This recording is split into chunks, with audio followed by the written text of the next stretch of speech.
আলহামদুলিল্লাহ নাহমাদুহু সাল্লাল্লাহু আলা রাসূলিল কারীম আম্মা বাদ। আসসালামু আলাইকুম ওয়া রাহমাতুল্লাহি ওয়া বারাকাতুহু। যে যেখান থেকে আমাদের আজকের ভিডিওটি দেখছেন সকলকে জানাই আন্তরিক শুভেচ্ছা ও মোবারকবাদ।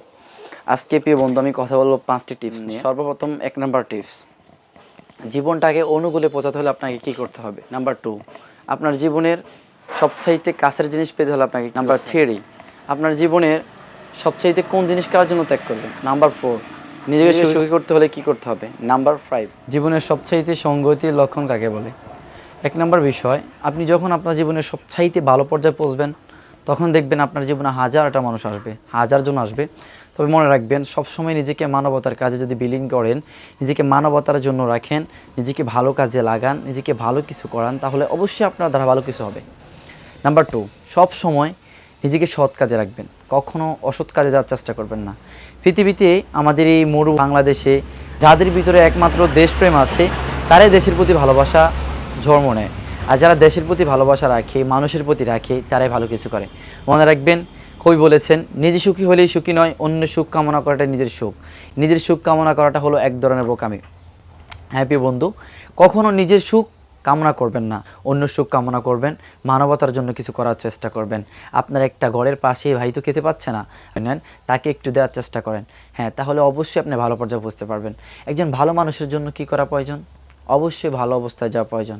নাম্বার 3 কোশ্চেনটা হলো, আপনি সব সময় মানুষকে বিশ্বাস করে আসছেন, মানুষ আপনার বিশ্বাস ভেঙে দিয়েছে। তো যে বিশ্বাস করেছে সে তার পূর্ণ ঈমান এনেছে, সে তার ঈমানের একটা ধারণা দিয়েছে, ঈমান স্পষ্টতা দেখাইয়েছে। মনে রাখবেন, বিশ্বাস করা ভালো জিনিস, তবে কেউ যদি আপনার বিশ্বাসটাকে ভেঙে দেয় সেটা তার ব্যক্তিগত বিষয়, তা নিয়ে আপনি কখনো মন খারাপ করবেন না। কারণ আপনি তো বিশ্বাস করেছেন, একজন আপনার কাছে ক্ষমা চেয়েছে, একজন আপনাকে বিশ্বাস করে আপনি একটা কথা তাকে বলেছেন, সে আপনাকে বলেছে আপনার কথাটা রাখবে, কিন্তু রাখতে পারেনি, পরে নেক্সটে ক্ষমা চেয়েছে। হ্যাঁ, আপনি তাকে ক্ষমা করে দেন, কারণ হতে পারে আজকে সে ভুল করেছে, কালকে আর এই ভুল করবেন না। নাম্বার 4, কাকে বিশ্বাস করবেন না? যারা আপনার সাথে প্রতিনিয়ত মিথ্যা কথা বলে। তাদের কি কিছু মানুষ আছে যাদেরকে আপনি সবচেয়ে বেশি বিশ্বাস করেন, বেশি ভালোবাসেন। কিছু কিছু মানুষ সমাজে এমন আছে যারা আপনাকে সব কিছু কথা রাখতে চাইবে, কিন্তু সময়ের অপেক্ষায় সবগুলো ছেড়ে দেবে, তাদের সাথে রাগ করা যাবে না। নাম্বার 5, কেউ আপনাকে কোনো কথা দিয়েছে, কথাটা রাখবে, কিন্তু লোকটা পাচ্ছে না, কেন? তার সমাজের অবস্থার কারণে। আপনিও তাকে বুঝতে হবে, তার সাথে শুধু রাগ করলেই তো চলবে না, তার পুরো বিষয়টা আপনাকে জানতে হবে। সুতরাং আপনাকে সবসময় বুঝতে হবে, মানুষকে বোঝার চেষ্টা করতে হবে। আর ভালো কিছু করতে হলে একজন মানুষকে বুঝতে হবে যে মানুষ কেন এরকম করতেছে। অবশ্যই সে তার পরিস্থিতির ভিতরে পড়েই তো করতেছে। হ্যাঁ, এটাই।